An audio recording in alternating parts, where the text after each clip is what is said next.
রহমান জামি রহমতুল্লাহ আলাইহি জাম শহরের বাসিন্দা ছিলেন তিনি। আল্লাহ রসুল সাল্লাল্লাহু আলাইহি ওয়াসাল্লামকে তিনি গোটা জীবনে তার সব কিছুর চাইতেও বেশি ভালোবাসতেন। তিনি একবার হজ করতে গিয়েছিলেন। হজ করতে গিয়ে যখন হজের সমস্ত কার্যক্রমগুলো তিনি শেষ করলেন, শেষ করার পরে তিনি এবার চিন্তা করলেন যে আমি রসুল্লাহ সাল্লাল্লাহু আলাইহি ওয়াসাল্লামের রওজা মুবারক একটু জিয়ারত করে আসি। রওনা হয়ে গেলেন রসুলের রওজায়।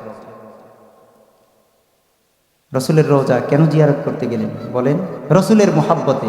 এখানে একটা কথা, আমাদের কিছু ভাইরা আছে যে রওজা শরীফ জিয়ারতের উদ্দেশ্যে যাওয়াটা জায়েজ নাই, কিছু ভাইরা ওই ধরনের কথা বলেন না, নাউজুবিল্লাহ।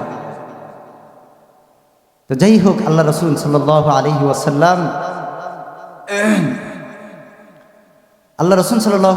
সাল্লামের এই ভালোবাসার টানে তিনি রসুলের রওজা জিয়ারতের উদ্দেশ্যে মক্কা থেকে তিনি রওনা হলেন মদিনায়। মক্কা থেকে মদিনার দূরত্ব প্রায় 450 কিলোমিটার। তিনি যখন রওনা হলেন, এবার চিন্তা করলেন আমি আমার মাহবুবের কাছে যাচ্ছি, আমি আমার প্রেমাস্পদের কাছে যাচ্ছি, কি হাদিয়া নিয়ে যাব। এই ভাবনায় তিনি আল্লাহর রসুলের প্রেমে তিনি কিছু কবিতা আবৃত্তি করলেন, কবিতা বানাইলেন। যে কবিতাগুলো তিনি রসুলের রওজার পাশে গিয়ে তিনি পাঠ করবেন।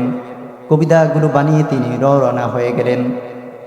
তিনি যখন রওনা হলেন, তৎকালীন মদিনার যে আমির ছিল তাকে রাসূলুল্লাহ সাল্লাল্লাহু আলাইহি ওয়াসাল্লাম স্বপ্নের মধ্যে দেখান, হে মদিনার আমির, শুনে নাও, মদিনার মধ্যে একজন ব্যক্তি ঢুকতেছে, তার নাম হলো আব্দুর রহমান জামি। যে কোনো মূল্যে তাকে ঢুকতে দিবা না মদিনার মধ্যে। তিনি যখন স্বপ্নে দেখলেন, পরের দিন ঘুম থেকে উঠে তিনি চতুর্দিক থেকে খোঁজ খবর নিলেন মদিনার মধ্যে যেন কোনো আব্দুর রহমান জামি নামক কোনো ব্যক্তি ঢুকতে না পারে। অতঃপর খোঁজখবর নেওয়ার পরে তাকে আর খুঁজে পাওয়া গেল না। পরের দিন আল্লাহর রাসূল সাল্লাল্লাহু আলাইহি ওয়াসাল্লাম স্বপ্নের মধ্যে আবার দেখাইলেন। আল্লাহর রাসূল সাল্লাল্লাহু আলাইহি ওয়াসাল্লাম স্বপ্নের মধ্যে দেখাইলেন, ও মক্কার আমির শোন, মদিনার আমির শোনো, আরেফে জামিকে আসতে নিষেধ করেছি, সে তো মদিনার মধ্যে চলে আসছে। এই কথা শোনার পরে বাচ্চা আরো কঠোর হয়ে গেল, চতুর্দিকে নিরাপত্তার চাদরে আবৃত করে ফেললো, কোনো মানুষ যেন মদিনার মধ্যে ঢুকতে না পারে। বিশেষ করে আরেফে জামি নামক কোনো ব্যক্তি যদি মদিনার মধ্যে ঢুকে, সঙ্গে সঙ্গে তাকে গ্রেফতার করে আমার কাছে নিয়ে আসবা। এই ঘটনা যখন চতুর্দিকে ছড়াছড়ি হয়ে গেল, সকল মানুষ জানতে পারলো মদিনার মধ্যে ভয়ঙ্করভাবে চেকপোস্ট বসানো হচ্ছে, শুধু একটি মানুষের আগমনকে ঠেকাবার জন্য। সেই মানুষটি হলেন হযরতে আরেফে জামি আব্দুর রহমান জামি রহমাতুল্লাহি আলাইহি। আব্দুর রহমান জামি নিজেও জেনে ফেললেন তার আগমনকে ঠেকানোর জন্য মক্কার আমির এই ব্যবস্থা করেছে। তিনি এবার চিন্তা করলেন, আমি যে কোনো মূল্যে আমার প্রেমাস্পদ বিশ্বনবী হযরতে মুহাম্মদুর রাসূলুল্লাহ সাল্লাল্লাহু আলাইহি ওয়াসাল্লামের রওজা জিয়ারত করবই। এই জন্য তিনি দেখলেন কোনো উপায়ে আর বাঁচা যাবে না। সেই জন্য তিনি তৎকালীন মক্কা থেকে সিরিয়ার দিকে একটি কাফেলা যাচ্ছিল। সেই কাফেলার সাথে চুক্তিবদ্ধ হলো, আপনারা তো যাবেন, যাওয়ার আগে আমাকে নিয়ে যাবেন। বলে কিভাবে? বলে আমার জন্য এমন মক্কার আমির ঘোষণা করেছে, যেখানে আমাকে পাওয়া হবে সেখানে গ্রেপ্তার করা হবে, কোনো মতে মদিনার মধ্যে ঢুকতে দেওয়া হবে না। অতএব আপনাদের কাছে করজোর অনুরোধ করে বলি, আপনারা যখন সিরিয়ার দিকে যাবেন, তখন আপনাদের বস্তার মধ্যে আমাকে নিয়ে নেবেন, আমাকে নিয়ে উপর থেকে বস্তাটা বেঁধে ফেলবেন। বলেন সুবহানাল্লাহ, কি ভয়ঙ্কর কথা! রাসূলের ভালোবাসায় তিনি এইভাবে তাদের সাথে চুক্তি করলেন। দুনিয়াতে আমরা সাধারণত 50 মাইল, 60 মাইল বা 100 মাইল দূরত্বে সফর করলে সোফার গদি, ফোমের chair, AC bus, AC launch, যেভাবেই সফর করি না কেন ক্লান্তি আর থাকতে পারি না। কিন্তু সেই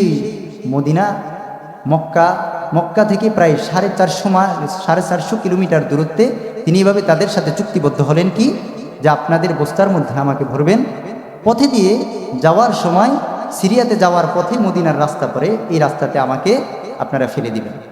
চুক্তি কেন করছে? ওই যে বাদশা চতুর্দিক থেকে চেকপোস্ট বসাইছে, এই লোককে আর ঢুকতে দেওয়া হবে না। কেন? আল্লাহ রাসূল স্বপ্নে দেখাইছেন।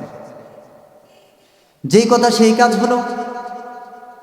তাকে যখন নাকি তাদের কাফেলার সঙ্গীরা তাদের লাগেজের মধ্যে বস্তার মধ্যে ভরে ফেললো, বস্তার মধ্যে ভরে এবার তাকে নিয়ে ছুটে চলল।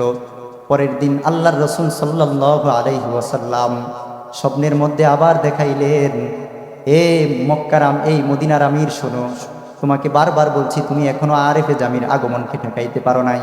আরে আরেফে জামি তো মদিনার মধ্যে ঢুকে যাচ্ছে, আরেফে জামি তো কিছুক্ষণের মধ্যেই মদিনার মধ্যে আগমন করবে, যে কোনো মূল্যে তুমি আরেফে জামির আগমনকে ঠেকায়া দাও, অন্যথায় তোমার জন্য বড় ভয়ঙ্কর কিছু হয়ে যাবে। এই কথা শোনার পরে মক্কার আমির, মদিনার আমির আরও জবরদস্তির সাথে তিনি জবরদস্তির সাথে চেকপোস্ট বসায়া দিলেন। চতুর্দিক থেকে এলান করে দিলেন কোনোভাবেই যেন কোনো মানুষ মদিনার মধ্যে ঢুকতে না পারে। আগে তো তার এলান ছিল, আগে তো তার ঘোষণা ছিল আরেফে জামি নামক কোনো ব্যক্তি যেন না ঢুকতে পারে, কিন্তু এখন আরও কঠোর করে ফেললেন যে কোনো ব্যক্তি যেন মদিনার মধ্যে ঢুকতে না পারে। মদিনার মধ্যে যে কোনো ব্যক্তি ঢুকবে, যে কোনো মানুষ ঢুকবে, সম্পূর্ণরূপে তাদেরকে চেক করে তারপরে মদিনার মধ্যে ঢুকাইবা, এছাড়া একটা মানুষকে ঢুকতে দিবা না। এভাবে যখন রাসূল সাল্লাল্লাহু আলাইহি ওয়াসাল্লাম এলান করলেন, হঠাৎ করে চেক করতে করতে ওই কাফেলার লোকদের কাতার ফালা যখন আসলো, ওই কাফেলার লোকদের পালা আসার পরে তাদেরকে যখন চেক করলো, চেক করার পরে দেখলেন হযরতে আরেফে জামি রহমতুল্লাহি আলাইহি তাদের বস্তার মধ্যে তিনি লুকায় আছেন শুধুমাত্র রসুলের রওজা জিয়ারত করার জন্য। সঙ্গে সঙ্গে তাকে ধরলো, তাকে ধরে তৎকালীন বাদশাহ তাকে কারাগারের মধ্যে লিপ্ত করলো, ভয়ঙ্কর শাস্তি দিতে লাগলো। আবার আল্লাহ রসুল সাল্লাল্লাহু আলাইহি ওয়াসাল্লাম স্বপ্নের মধ্যে জানায়া দিলেন, ও মক্কার ও মদিনার আমির, তোমাকে তো তাকে শাস্তি দেওয়ার জন্য বলি নাই, সে তো কোনো অপরাধী না, তবে শোনো তার আগমন কেন ঠেকাতে বলছি, তাকে কেন আসতে নিষেধ করেছি, তার অন্যতম কারণ হলো সে এমন এক কবিতা আবৃত্তি করে নিয়ে আসছে, যেই কবিতা যদি আমার রওজার পাশে আইসা পড়ে তাহলে আমি রসুলের জন্য আবশ্যক হয়ে পড়বে আমার কবর বেদ করে বার হয়ে তার সাথে মোলাকাত করা। বলেন সুবহানাল্লাহ। এমন এক কবিতা বানায় নিয়ে আসছে যে এই কবিতা যদি রসুলের রওজা আইসা পড়ে তাহলে রসুলের জন্য আবশ্যক হয়ে পড়বে। রসুল কি করবেন? কোলাকুলি, তার সাথে মোলাকাত করা। তখন আপনি আদালতে গিয়ে বলবেন, আমি যখন তাকে হত্যা করেছি আমার মাথা ঠিক ছিল না, আমার মাথা খারাপ ছিল, আমি পাগল ছিলাম, এই জন্য আমি তাকে হত্যা করেছি, বুঝতে পারি নাই, আমাকে ক্ষমা করে দিন। এই কথা তাকে যখন শিখিয়ে দিল, পরের 3 দিন পরে আদালত দাঁড়িয়ে গেল। আদালতের কাঠগড়ায় যখন গাজী ইলমুদ্দিন রহমতুল্লাহি আলাইহিকে দাঁড় করালো, গাজী ইলমুদ্দিন রহমতুল্লাহি আলাইহি আদালতে দাঁড়িয়ে বলল, আল্লাহর কসম, এতদিন আমি ছিলাম পাগল, যেদিন রাজপালকে হত্যা করেছি সেদিনেই আমি দুনিয়ার মধ্যে সবচেয়ে ভালো ছিলাম। বলেন সুবহানাল্লাহ। মোহাব্বত এক আজব শাই হায় বায়া করনা নামুমকিন হায়, मोहब्बत एक आजब शाही है बया करना नामुमकिन है, न मरता है न जीता है, आजब हालत हमारा है। আল্লাহু আকবার। কি মান দেখাই দিচ্ছে, কিসের জন্য? রসুলের ভালোবাসার জন্য। এভাবে আল্লাহর রসুল সাল্লাল্লাহু আলাইহি ওয়াসাল্লামকে ভালোবাসার এই দৃষ্টান্ত দেখিয়ে দিয়েছেন হযরতে গাজী ইলমুদ্দিন রহমাতুল্লাহি আলাইহি। এবার তাকে ফাঁসির কাস্টে ঝুলানো হলো, ফাঁসির কাস্টে ঝুলিয়ে তাকে শহীদ করা হলো। আর ইতিহাসের পাতায় একজন বিখ্যাত আশেক রাসূল গাজী ইলমুদ্দিন নাম লিখিয়ে নিয়ে নিলেন। বলেন সুবহানাল্লাহ। এই ছিল রাসূল সাল্লাল্লাহু আলাইহি ওয়াসাল্লামের প্রতি উম্মতের ভালোবাসার বহিঃপ্রকাশ। আমরা কি করি? এই যে বর্তমান নির্বাচনের সিজন আসছে, সব কিছু করবেন, যার পছন্দ যাকে ভোট দিবেন, কোনো সমস্যা নাই। খবরদার এই জিনিসটা মাথায় রাখবেন, আমার কোনো কর্মকাণ্ড, কোনো আচার ব্যবহার এমন যাতে না হয় যেটা সরাসরি রসুলের বিপক্ষে চলে যাচ্ছে, বা রসুল সাল্লাল্লাহু আলাইহি ওয়াসাল্লাম বা রসুলের দ্বীনের বিপক্ষে চলে যাচ্ছে, এমন যেন না হয়। এই জিনিসটা মাথায় রাখবেন। আপনার যাকে ইচ্ছা থাকে, কিন্তু এই ক্ষেত্রে আমরা এই জিনিসগুলোতে এসে আমরা আমাদের বিপদগামী সিদ্ধান্ত নিয়ে নিই। যে অনেক সময় নেতার কথা ধরে আমি আল্লাহ রসুলের দ্বীনকেও বিকৃত করতে কোনো ধরনের অপছন্দ করি না। রসুল সাল্লাল্লাহু আলাইহি ওয়াসাল্লামকে অসম্মান করে কথা বলতে আমরা কোনো ধরনের চিন্তা করি না। আল্লাহ আমাদেরকে এই সমস্ত জিনিস থেকে হেফাজত করে। আমার ভাইরা, আমার বন্ধুরা, আল্লাহর রসুল সাল্লাল্লাহু আলাইহি ওয়াসাল্লামকে সাহাবায়ে কেরাম এটা তো জীবদ্দশায় ভালোবেসে গিয়েছিলেন। আরে রসুলের মৃত্যুর দিন কি হয়েছিল? রসুল যেদিন ইন্তেকাল করেছিলেন, হযরতে বেলাল হাবশী রাদিয়াল্লাহু তাআলা আনহু, বিখ্যাত সাহাবী, ছোট্ট একটা গাঠুরি বেঁধে চলে আসছে আবু বকরের কাছে। এসে বলে, আবু বকর বিদায় দাও, মদিনায় আর থাকবো না। হযরত আবু বকর বলেন, কেন রে বেলাল, কি হয়েছে? তোমার কি কোনো সমস্যা হয়েছে? কেউ কি তোমাকে গালি দিয়েছে, নাকি তোমার কোনো অর্থের সমস্যা? যদি অর্থের সমস্যা হয় তাহলে বলো, বাইতুল মাল থেকে ব্যবস্থা করে দিব। হযরত বেলাল বলেন, আবু বকর এমন এক সমস্যার সম্মুখীন হয়েছি, এমন এক অভাবের সম্মুখীন হয়েছি, আল্লাহর কসম তুমি সারা জনম যত কিছুই দাও, ওই অভাব আমার কোনো দিন পুরা করতে পারবে না। কি সেই অভাব?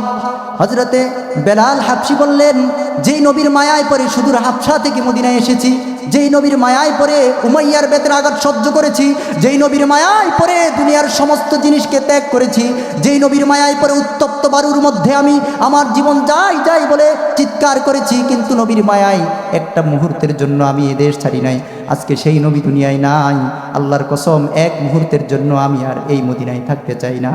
এই কথা বলে তিনি চলে গেলেন সিরিয়ার মধ্যে। সিরিয়া থেকে তিনি আবার সুদূর হাবশায় চলে গেলেন। এরপর 6 মাস পরে আল্লাহর রাসূল সাল্লাল্লাহু আলাইহি ওয়াসাল্লাম স্বপ্নের মধ্যে দেখাইলেন, এর বেলাল এটা কেমন জুলুম। আল্লাহর রাসূল বললেন, বেলাল এটা কেমন জুলুম, তোর কি একটু মন চাই না আমি রাসূলের রওজা জিয়ারত করতে? এই কথা বলার সঙ্গে সঙ্গে হযরতে বেলাল চিৎকার করে ঘুম থেকে রাত্রের বেলায় তিনি রওনা হয়ে গেলেন, মদিনার মধ্যে আসলেন। মদিনার মধ্যে এসে রাসূলের রওজা শরীফের মধ্যে দাঁড়ায় গুনগুন গুনগুন করে কান্নাকাটি শুরু করলেন। ছোট ছোট বাচ্চারা বেলালকে দেখে সবাই খুশি হয়ে গেল। আল্লাহর রাসূল আসছে বলে তারা চিৎকার উৎফুল্লতার মাধ্যমে গোটা হই হুল্লোড় করা শুরু করলো। এভাবে আল্লাহর রাসূল সাল্লাল্লাহু আলাইহি ওয়াসাল্লামের প্রতি হযরতে বেলাল হাবশী রাদিয়াল্লাহু তাআলা আনহু ভালোবাসা দেখিয়েছিলেন। আমার ভাইরা, আমার বন্ধুরা, শুধু তাই নয়, আমি যদি হাজারো ঘটনা বলি, বলতে বলতে রাত শেষ হয়ে যাবে, দিন শেষ হয়ে যাবে, সপ্তাহের পর সপ্তাহ শেষ হয়ে যাবে, মাসের পর মাস শেষ হয়ে যাবে, বছর শেষ হয়ে যাবে। আল্লাহর রাসূলের ভালোবাসার দৃষ্টান্ত উম্মত যেইভাবে দিয়েছে, যা দিয়েছে, এটা বলা কখনো শেষ হবে না। বলেন সুবহানাল্লাহ। যেদিন রাসূল ইন্তেকাল করেছেন, হযরত ওমর রাদিয়াল্লাহু তাআলা আনহু একটা তরবারি নিয়ে দাঁড়িয়ে গেলেন। তরবারি দাঁড়িয়ে বললেন, কে আছো এমন বলবা আল্লাহর রাসূল ইন্তেকাল করেছেন? যদি কেউ এমন বলো আল্লাহর রাসূল ইন্তেকাল করেছেন, লা আযরিব উনকাহু, আমি অবশ্যই তার গর্দান উড়িয়ে দিব। কেউ যদি এই কথা বলে আমার সামনে আল্লাহর রাসূল ইন্তেকাল করেছেন, খবরদার আমার তরবারি থেকে কেউ বাঁচতে পারবে না। ওমর এই কথা বলে গোটা খোলা তরবারি নিয়ে মক্কার অলিতে গলিতে ঘুরছেন। এই কাহিনী তিনি কেন করলেন? তিনি রাসূলের প্রতি তার এতটাই মায়া ছিল, তিনি বিশ্বাসই করতে পারলেন না যে আল্লাহর রাসূল সাল্লাল্লাহু আলাইহি ওয়াসাল্লাম দুনিয়া থেকে চিরতরে বিদায় হয়ে গেছে। অতঃপর হযরত আবু বকর রাদিয়াল্লাহু তাআলা আনহু আসলেন, এসে বেলালকে সান্ত্বনা দিলেন, মান কানা ইয়াবুদু রাব্বা মুহাম্মাদিন ফাইন্না মুহাম্মাদান ক্বাদ মাত, মান কানা ইয়াবুদু মুহাম্মাদান ফাইন্না মুহাম্মাদান ক্বাদ মাত। এ সাহাবারা, তোমরা শোনো, তোমরা যারা মুহাম্মদের ইবাদত করো বা মুহাম্মদকে তোমরা উপাস্য মনে করো, জেনে নাও মুহাম্মদ মরে গেছে। ওয়া মান কানা ইয়াবুদু রাব্বা মুহাম্মাদিন, আর তোমাদের মধ্যে যারা মুহাম্মদের প্রভুর ইবাদত করে, ফাইন্নাহু হাইয়ুন কাইয়্যুমুন লা ইয়ামুত, তিনি জীবিত, তিনি কখনোই মৃত্যুবরণ করবেন না। অতএব এটা তোমাদের মেনেই নিতে হবে। আল্লাহর রাসূল দুনিয়া থেকে ইন্তেকাল করেছেন। অতএব হে ওমর, তোমার আর উত্তেজিত হয়ে কোনো লাভ নাই, তোমার আর এর জন্য বিচলিত হয়ে কোনো লাভ নাই। তুমি এই কথা মেনে নাও, রাসূল মরে গিয়েছেন। এবার তোমাদের বাকি কর্মকাণ্ড কি হবে না হবে সেই বিষয়ে তোমরা সামনে পদক্ষেপ নিতে থাকো। বলেন সুবহানাল্লাহ। আমার ভাইরা, আমার বন্ধুরা, আল্লাহর রাসূলের জন্য সাহাবায়ে কেরাম এইভাবেই জীবন দিয়েছেন। এইভাবেই সাহাবায়ে কেরামের পরে তাবিঈনরা জীবন দিয়েছেন। তাবিঈনদের পরে তাবিঈনরা তাদের জীবনের সকল কিছুকে উৎসর্গ করেছেন। তাদের জীবনের সমস্ত মূল্যবান সম্পদ থেকে নিয়ে যা কিছু আছে সব কিছু আল্লাহর রাসূলের ভালোবাসার জন্য তারা বিসর্জন দিয়ে দিয়েছেন। আর গোটা উম্মতকে শিখিয়ে গিয়েছেন রাসূলের ভালোবাসাই হয় মুমিন জীবনের সবচেয়ে বড় পাথেয়। বলেন সুবহানাল্লাহ। এই জন্য আমাদেরকে বুঝতে হবে, পৃথিবীর মাঝে আমরা এমন জীবন যাপন করি, কখনো এমন হয়ে যায় আমাদের জীবনে এমন মুহূর্ত চলে আসে যেই সমস্ত মুহূর্তের মধ্যে আমরা আমাদের জীবনে অনেক বড় পরীক্ষার সম্মুখীন হয়ে যাই। কখনো আল্লাহর রাসূলের ভালোবাসার মুখামুখি আরেক জিনিস চলে আসে। আল্লাহ রসুলের ভালোবাসার মুখামুখি পিতা পুত্রের কোনো একটা আবদার চলে আসে, খবরদার হে উম্মতের দলেরা, হে নবীর উম্মতেরা, এতিম নবীর উম্মতেরা শুনে নাও। নবী সাল্লাল্লাহু আলাইহি ওয়াসাল্লাম জীবনটা কাটিয়েছেন উম্মতের জন্য। নবী সাল্লাল্লাহু আলাইহি ওয়াসাল্লাম তার জীবন বিসর্জন দিয়েছেন উম্মতের জন্য, কেঁদেছেন উম্মতের জন্য, সব কিছু করেছেন উম্মতের জন্য। আর এই উম্মত যদি নবীকে ভালো না বেশি কবরের মধ্যে যায় তাহলে ভয়ঙ্কর পরিণাম হবে। এই জন্য আল্লাহ রাব্বুল আলামিন ওই আল্লাহ রাব্বুল আলামিন সূরা তাওবার 24 নম্বর আয়াতে বলেছেন, হাত্তা ইয়াতিয়াল্লাহু বিআমরিহি, তোমরা আল্লাহর আযাবের অপেক্ষা করো। আল্লাহর ভয়ঙ্কর আযাব যখন আসবে তখন তোমাদের জীবন ধ্বংস করে দিবে। বলেন নাউযুবিল্লাহ। এটা কখন আসবে? যখন আল্লাহর রাসূলের মহব্বত এবং আল্লাহর মহব্বত এবং তার প্রতি জিহাদের চাইতো অধিক প্রিয় হয়ে যায় কি আমাদের দুনিয়ার অর্জিত সম্পদ, ব্যবসা বাণিজ্য, পিতা মাতা, সন্তান সন্ততি। এই জন্য আমাদেরকে এই সমস্ত বিষয়ে সবচেয়ে বড় খেয়াল রাখতে হবে। দুনিয়ার সবচেয়ে বড় লক্ষ্য আমাদের থাকবে হলো যে আমার জীবন যাক, আমার জীবন চলে যাক, আমার মৃত্যু হোক আর যাই হোক, আমার একমাত্র লক্ষ্য হলো আল্লাহ এবং আল্লাহর রসুলকে সন্তুষ্ট করে এই জীবন পাড়ি দেব। আমরা এটা করতে প্রস্তুত আছি তো ইনশাআল্লাহ? এই জন্য আমার একটা আবদার আমার যুবক ভাইদের কাছে, এই আবদারটা থাকবে। আমি আপনাদের এই এলাকারই সন্তান, আমি জানি আপনারা আমাকে কতটুকু ভালোবাসেন, তবে আপনাদের সাথে আমি আজকে আবারও অঙ্গীকার করে যাচ্ছি, কথা দিয়ে